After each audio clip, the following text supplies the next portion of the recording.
Alrighty, yo, what is going on, everybody? It's your boy, Mr. DDG94 here, back with another reaction video. Today, we're going to react to The Rock's Final Days. This is by Wrestling Premiere. This guy's been making wrestling content for quite some time now. I was watching him during the pandemic, and I haven't stopped watching him since. He makes really good content, very consistent.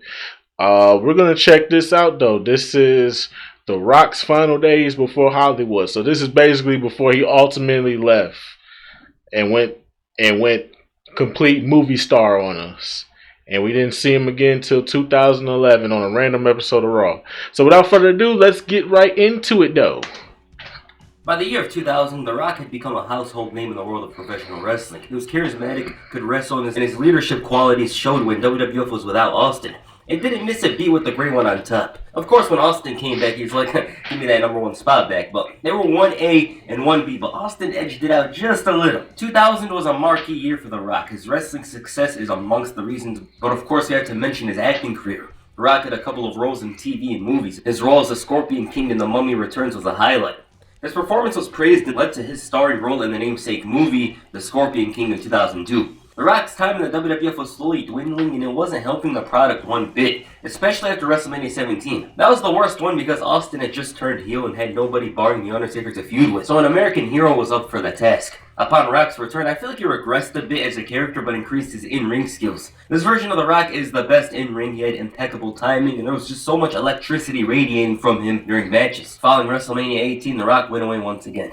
His final appearance came during the 2002 WWF Draft, and this was at a very opportune time for the WWF as they had a bunch of young guys on standby. The original plan was for The Rock to take over the SmackDown roster. He was supposed to be the number one guy, but the Great One had to promote the Scorpion King and in addition was nursing a minor knee injury. Long story short though, it was a hiatus from the WWF. Rock's time with the company was certainly winding down, no doubt about it, and he had a way out, unlike most of the wrestlers, and this was not only financially incentive, it wasn't as rough on his body as wrestling was. So at this point, it wasn't the same because after all the fun and games, The Rock was going to disappear. On the June 17, 2002 episode of Raw, Vince McMahon was promoting the appearance of Stone Cold All Night Long. This came shortly after Austin's walkout from the previous week.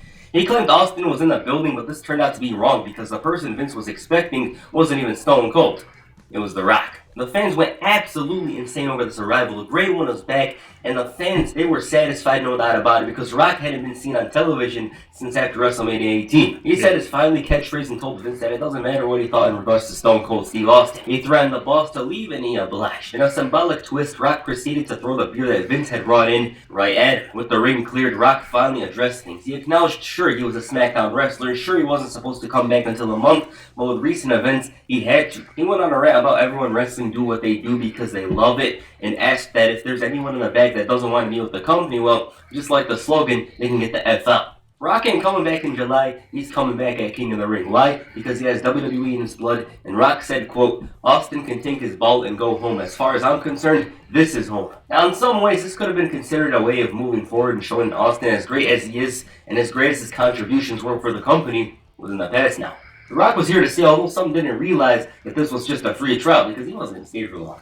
Rock did return at King of the Ring, and other than a little moment with Booker T and Goldust, he ended up interfering in the main event and almost cost The Undertaker his title match. The match itself was a rough affair as Triple H wasn't in form at the time and lacked that fire from 2000. It just wasn't an interesting match. Rock coming out was most definitely the best part. He got involved with both men and ended up making an enemy out of both. Especially Undertaker, who ducked the chair shot meant for him. So now he pissed off Triple H. The Great One rebounded and hit a rock bottom on The Undertaker with so much venom and anger, and even then, The Undertaker retained the title and decided to make the mistake of calling out an energetic Rock. This was one-sided as hell with The Rock prevailing, but he ended up walking into the pedigree, who then walked into the chokeslam by The Undertaker. So it was clear that a feud between the two was on the horizon. For The Rock, though, he had to once again disappear for a couple of weeks until the July 11th, 2002 episode of SmackDown. The Rock's disappearance mostly had to do with media appearances. He was going out, promoting stuff. His intention was straight to the point. He wanted The Undertaker. Now at this point, The Undertaker was champion. He was pissed off at The Rock. He didn't understand why someone with a massive ego like Rock tried to piss him off of all people. At the same time, he had to do with Kurt Angle, who had him beat, tapped him out in the middle of the ring, so Vince booked a triple threat match involving The Undertaker, Kurt Angle, and The Rock. But as I was saying, Rock's intention was straight to the point. He wanted The Undertaker. Kurt Angle, however, had a big problem with this because Kurt Angle was a challenger of the title. He bragged about his accomplishments and with a lot of confidence told Rock it'll make him tap out too. It was all serious business and even claimed that he'll tap out Puff Daddy. As he, Kurt Angle, listens to Victory. Or does he? Instead of fighting back, Rock was all about jokes, making fun of him for being bald. He even called him Dr. Evil. Angle called Rock yesterday's news and told him that there's a new #1 guy. The Olympic hero thought Rock was all that because he won the Teen Choice Awards. He's like, oh, teens love me. You know how much my autographs cost? And Rock's like, $1 million. You know, he's mimicking Dr. Evil. Angle's pissed off. He's incensed with Rock and his lack of change. And he's still the same man making jokes every day like he never left. Whereas Angle called him a freaking child, and he proceeded to challenge him to a match for next week. This was no problem for the Gray One as he accepted. However, he wanted to satisfy the fans and give them something tonight. Rock proceeded to lay the smacketh down on him and even forced him to tap out to his own move. The Undertaker came in and took advantage of the situation to drop both men and, as Taz said, take control of his yard. Rock didn't leave the arena after this, instead opted to stay around for the main event. He wasn't going to let that little incident slide, and he was like Dolph Ziggler in 2017. He was going nowhere. The Brahma Bull made good on his promise and dished it out on both men. As for the main event, well, it was heated. Angle and Rocky was going all over the place, and I almost mean that literally. They were tearing each other apart right in front of the Undisputed Champion, who had no problems with the action going down. Of course, this was for the taking for the Undertaker, but unfortunately for him, he didn't take advantage, and Angle proved that he could make the Rock tap out. So, it was an intense build. They showed that each man has a great chance of winning. Rock, because he's The Rock, sure he's going to Hollywood, sure he's not around often, but at the end of the day, he's the most electrifying man, he's the #1 guy. Kurt Angle, this guy tapped out The Rock, showed that he's a massive threat to the title, and The Undertaker is his yard. Okay, it was a great build. Undertaker had a lot of disdain for The Rock ruining his title match. Kurt Angle made him tap out. To top it all up, the champion had to defend his gold against both men. This match itself needs no introduction. If you want an introduction, go watch the promo for the match, which is probably a top 10 WWE promo. It's that damn good. The match itself is so good to the point where if you tell me it's a top 5 triple threat match, I would agree and even say it's not number 5. Yet Kurt Angle at the top of his mother game. This man had no competition beside him because he was in a whole different stratosphere, and Golden Ball literally unlocked his final and most powerful form. Kurt Angle way out and was ready to give it all for this last few weeks, and The Undertaker, experiencing a resurgence as a dominant heel, had finally reverted to being a face and was doing exceptionally well.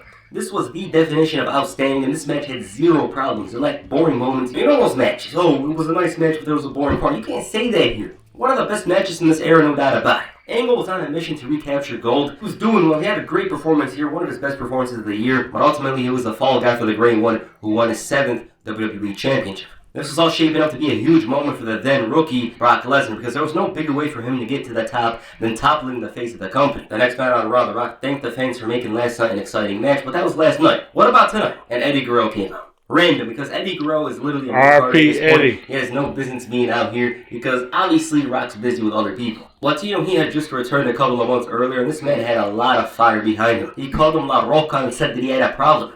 And he had a lot of issues from Rock stemming from his own household, because his girls had a poster of him and loved him to the point where they were hanging that poster on the daily. So he showed them discipline and ripped it up. And he was reenacting this thing right down to the emotions on the stage, leading to Rock calling him a psychopathic freak. Talking about The Rock being a movie star. Well, what about you? He's like, oh, you had a string of hits, and asked if he was Cheech or Chong. Eddie started bragging about looking better than The Rock and how he had the hottest haircut today. And I'm just wondering, like, who is he lying to? The people's mullet, he called it. He then said that Eddie looked like Billy Ray Cyrus mixed with a hyena. It's one of those Rock things, you guys know. Guerrero promised to teach Rock a lesson like he did to his daughters. He had a lot of interest in that title, but Rock had no problems with the match between the two and started singing La Bamba with his own lyrics. And Eddie was close to laughing, hearing Arriba, Arriba. Eddie wanted the fight and he got it. As for The Rock, he passed by his future challenger. Okay, that segment was so damn entertaining. It's literally one of the most entertaining segments from this year. Off the top of my head, this was outstanding. It was funny. It was entertaining. It was. Eddie was a vicious heel, at times funny. Rock, of course, responding to him, made him look like a joke, whatever. I love it. If you never watched it before, you should. I'm pretty sure you're going to enjoy it. The main event between the Great One and Latino Heat for the time given was pretty damn good. It's unfortunate that they never faced off later, but it is what it is. Hollywood Rock versus 2003-04 Eddie Guerrero for a title would have been amazing, though. It's better we got it here because Rock had stamina, he was on his A game, and 2002 was probably him at his best in ring. Sure, I wish we got that in 2004 or whatever, but it is what it is. Eddie had a beautiful counter to the Rock bottom. Rock was exceptional here and absolutely electric inside the ring. He obviously won it because it wasn't going to end any other way. Right after the match, the rookie Brock Lesnar confronted the champion. He didn't do anything here but followed up on SmackDown and cost The Rock and Hulk Hogan the tag team titles. This wasn't the main story though for The Rock because he wanted to focus on Ric Flair. It was basically his going away tour, hence him facing these icons of the game. That said, Rock told him to bring it and showed zero fear. As for Ric Flair, Rock thought this was an amazing opportunity to face yet another legend. This man was having so much fun here and he knew it was his final day, so he was trying to savor it and enjoy every single moment that was coming from this run. And when looking at this match, It's almost surreal. The fact that Ric Flair, the Nature Boy, the icon of WCW, the 16-time champion, was going to one-on-one with the Great One in the main event of Raw, big deal. And similar to Eddie, this should have been a bigger deal, but we're lucky that it actually happened instead of being a situation where people wondered, what if Ric Flair versus The Rock actually happened? But it did. It happened here, and it was good. Flair was a de facto babyface because they were in Greensboro. He had his moments, but you know how this ended. Of course, Rock was almost unstoppable heading into SummerSlam, but that was bound to end. Brock Lesnar didn't need to do much, and all he had to do was bring himself to the ring and allow for Chris Benoit to capitalize and lock him the crippler crossface. Lesnar was building something special, destroying Hulk Hogan and taking him out, and of course Rock tried to pull his pants down verbally, but then Triple H got involved. And Triple H getting involved was the worst case scenario for him, and he started talking about who he is before saying, quote, undisputed champion, so shut up. And at this point, Triple H was more dead than... I think I got that one on here. Hold on. I think I got that one on here. Shut up, bitch! The Undertaker. You guys know this league. You guys know when Brock says shut up, you guys see it on Twitter often. It's literally that icon. Triple H couldn't fight back. He claimed Rock would get his ass kicked if you walked into this ring, and the champion saw this as a challenge. The game was looking forward to it, and Rock's like, oh, go get me a bologna sandwich, because this does not concern you, because he obviously wants to talk about Brock Lesnar before a brawl ensues. Lesnar got involved, leading to Triple H hitting that pedigree. The champion was absolutely incensed and demanded Bischoff find a way. Now, a match so big couldn't be made for that night. It was next week. Here, though, they faced off in an 8-man tag team match, and oh man, what a match this was. The heat and excitement radiating off of it, it was one of the last matches of its kind, and these matches happened often in this era. Shortly after this, the matches lacked that crowd element. They were around, they were amazing, but they weren't 10 out of 10 like here. And I can't tell you much about the match, but it was pretty damn good. It had the electricity from the crowd, not to mention the wrestlers themselves. There was just something special about it. The Rock, though, still had to deal with Chris Benoit. He made fun of Benoit, told him to just bring it in German and Chinese.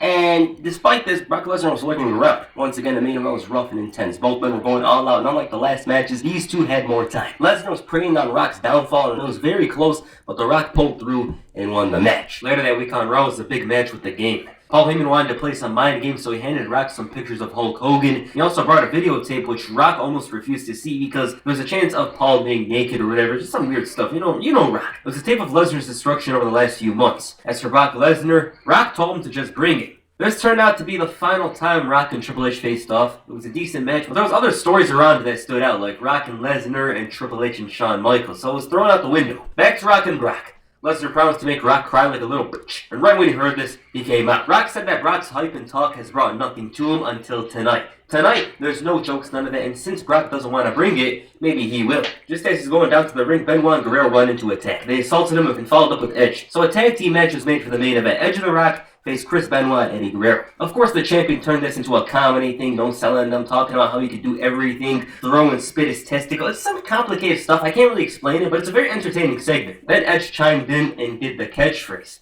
They ended up making good on their intentions, and Brock finally got the chance to go one-on-one with the Grey One. The champion was overwhelmed initially, but he laid the smackdown and sent the challenger running. Strong build. What I love about this one is that they basically maxed out the potential of the feud. What I mean is they made good on the potential on the story. Of course, it would have been bigger a year later, but with the rookie Brock Lesnar in there, a man who debuted only 4 months earlier, they did an amazing job of portraying him as a hungry challenger. They couldn't have built him up any better than they did, and the match had a strong aura around it. The way it was promoted, the training videos with Rock going through intense drills and practices to prepare, and of course Brock's training sessions. The way parts of the match were built, it would belong on WrestleMania. Brock Lesnar in particular just said he wasn't over-pushed because number one, he looked entirely different from the roster, and number two, his offense was safe but looked extremely rough. There was an aura, there was something special about this guy. It wasn't just, oh, WWE decided to push him, and the fans in Long Island were much more than welcoming for him. The same could definitely not be said for The Rock. This man was booed like he was leaving WWE. Oh wait, he was. The New York crowd knew what was up, hence the booing, and the match itself was heated. It's pretty short for a main event, but Rock did his job like a pro. He worked hard, was displaying some of that amazing talent he had throughout the year. The Paul Heyman element, he was interfering, getting his ass beat, and the result was obvious, but it doesn't hurt the match at all. There's an undeniable energy surrounding this match, and both men complemented each other well. Ultimately, it was Brock Lesnar's moment to shine, and The Rock did the honors. So now, there's a new star being made right in front of the fans' eyes. Brock Lesnar. Great match. I love this match. I watched it a couple of times throughout the years. I enjoyed it every single time. You know, like, my interest didn't dwindle in the slightest whenever I go back to watch it. It's good. After this, the fans booed The Rock, and he cut a heel promo on the way out, and he was gone. He was basically gone. He went to film the rundown. By the time he came back, he was Hollywood Rock. So this run had come to an end, and things weren't the same from here on. Okay, that's The Rock's return run. Very good. For the time given, you know, Rock was around for literally 1 month, a month and a half. He did a lot. That's what's so amazing about it. Rock came in, this guy was getting everything done. He was facing Eddie Guerrero, Ric Flair, all these guys. Had a quick cutter in, which stands out, and went away. It was good. He was very entertaining. Sure, some of the jokes had grown thin by this point because 2002 Rock was not 1999, but 2000 Rock. But still, he was very entertaining, electric. In ring, he was at his very best. This was his best run in ring, no doubt about it. It just was. My favorite match from this run was the Vengeance Triple Threat match because, well, all three men were in form. They felt like they could steal the show. They did just that, and it's one of the greatest triple threat matches of all time. There's no doubt about it. It was that damn good. Yep. My favorite segment was Rock and Eddie Guerrero. Rock and Eddie really should have had a program because of how entertaining things would have been, but hey, I already said it. It is what it is. Glad that it actually happened at least once. So Yep. yeah. Rock put over Brock Lesnar, went on his way out, got booed, but by the time he came back, turned into a heel and managed to get cheered for it, and he wanted to make fun of the fans for booing him in the first place. So yeah, alright, what you guys think of the Rock's return run? Please comment down below that's for this video. Make sure you hit the rock button on the like button, and perhaps the people's elbow on the subscribe button. Peace. I'm out. Hey, man. The Rock, when he cut that promo after losing to Brock Lesnar, the fact that when he came back exactly with the same fucking energy, you can't deny it, man. The Rock is one of the best to ever do it in this fucking ring, bro. The Rock is one of the best to ever do it in the ring, bro. He kept that same energy when he came back, bro. As Hollywood Rock, oh my god, that run was chef's kiss. But anyways, though, that's just gonna about end it for this one. Yeah, man. The Rock's final days before he went Hollywood, man. Some great matches. We got him up against Eddie Guerrero. May Eddie Guerrero rest in peace. You know, Chris Benoit.